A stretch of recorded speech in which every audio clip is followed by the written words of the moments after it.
عبادت کی اللہ کے ہاں قبولیت کی شرط لازم ہے اخلاص. اخلاص نہیں ہے تو عبادت قبول نہیں. اخلاص کی ضد کیا ہے؟ ریا. ریا کہتے ہیں دکھاوا، دکھانے کے لیے کام کرنا. سمعہ، سنانے کے لیے، لوگوں کو سنانے کے لیے کہ یہ کام میں نے کیا ہے تاکہ لوگ سن لیں، لوگوں کو معلوم ہو جائے کہ ہم یہ تو بہت ہی اللہ تعالیٰ کے جو ہے بڑے پہنچے ہوئے آدمی ہیں. اس کے ضمن میں اب آپ ایک پہلے حدیث سن لیجئے، مسند احمد ابن حنبل کی ہے اور مشکات کے حوالے سے. باب الریا والسمعہ مشکات کا جو ہے اس میں یہ حدیث موجود ہے. حضور فرماتے ہیں من صلی یرائی فقد اشرک ومن صام یرائی فقد اشرک ومن تصدق یرائی فقد اشرک. جو نماز پڑھتا ہے دکھاوے کے لیے وہ شرک کر چکا. یہ کر چکا کا ترجمہ کیوں کر رہا ہوں؟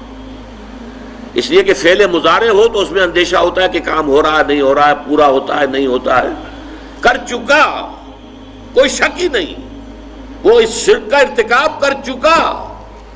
یہ جو انگریزی میں present perfect tense, I have done it, he has done it, یہ وہ ہے. قد اشرکا، وہ شرک کر چکا، شرک میں ملوث ہو چکا. جس نے دکھاوے کے لیے نماز پڑھی، جس نے دکھاوے کے لیے روزہ رکھا، اس نے شرک کیا، وہ شرک کر چکا. جس نے دکھاوے کے لیے صدقہ کیا، وہ شرک کر چکا.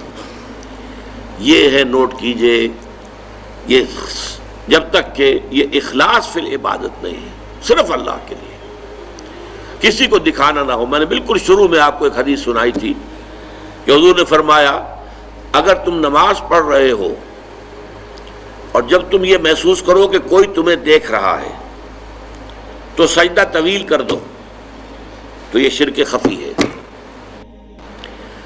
آپ نماز پڑھ رہے تھے اپنے مگر، فرض کیجئے آپ کا سجدہ جو ہے 10 سیکنڈ کا تھا، لیکن آپ کو محسوس ہوا کوئی آپ کو دیکھ رہا ہے، someone is watching you. اب آپ نے جو ہے وہ سجدہ 15 سیکنڈ کا کر دیا. اس ایک سجدے کے 2 مسجود ہو گئے. 10 سیکنڈ کا سجدہ تو آپ نے اللہ کے لیے کیا، یہ باقی 5 سیکنڈ کا سجدہ کس کے لیے کیا؟ جس کو آپ دکھا رہے ہیں، وہ آپ کا مسجود ہے. یہ شرک خفی. اس لیے ابتدا میں جو میں نے کہا تھا کچھ شرک جلی ہوتے، کچھ شرک خفی ہوتے. اس شرک کو کون دیکھے گا؟ یہ تو آپ خود ہی متنبہ ہو جائیں تو ہو جائے. اس کو کوئی اور تو نہ اس کے اوپر حکم لگا سکتا ہے، نہ کوئی فتویٰ لگا سکتا ہے. اور وہ حدیث بھی یاد کیجئے جو میں سنا چکا ہوں شروع میں آپ کو، کہ یہ جو شرک ہے خفی، شرک خفی کا پہچاننا اتنا مشکل ہے جتنا کسی انتہائی تاریک رات میں سیاہ پتھر پر سیاہ چیونٹی کو چلتے ہوئے دیکھنا مشکل ہے، اتنا ہی یہ شرک خفی کا پہچاننا مشکل ہے. رات تاریک اندھیری رات اور اس میں سیاہ پتھر کے اوپر سیاہ جو ہے چیونٹی چل رہی ہے، اس کا دیکھنا کتنا مشکل ہوگا. اس حوالے سے نوٹ کر لیجئے قرآن مجید میں 3 مقامات پر یہ بات واضح کی گئی ہے کہ جو بھی نیکیاں، جو بھی خیر کے کام، جو بھی عبادت خداوندی کے کام لوگوں کو دکھاوے کے لیے کیے جائیں تو ان کی مثال کیا ہے؟ سورہ ابراہیم میں فرمایا مثل الذین کفروا بربہم اعمالہم کرماد اشتدت بہ الریح فی یوم عاصف. یہ جو نیکیاں لے کر آئیں گے، ریاکاری والی نیکیاں اور دکھاوے والی نیکیاں اور سمعہ والی نیکیاں، ڈھیر کے ڈھیر ہوں گے، لیکن ان کی مثال ایسی ہوگی کہ جیسے راکھ کا ایک ڈھیر ہو اور ایک تیز ہوا چلے اور اس پوری راکھ کو بکھیر کے رکھ دے. اس کی کوئی حقیقت نہیں ہوگی اللہ کے یہاں. سورہ نور میں فرمایا والذین کفروا اعمالہم کسراب بقیعۃ یحسبہ الظمآن ماء.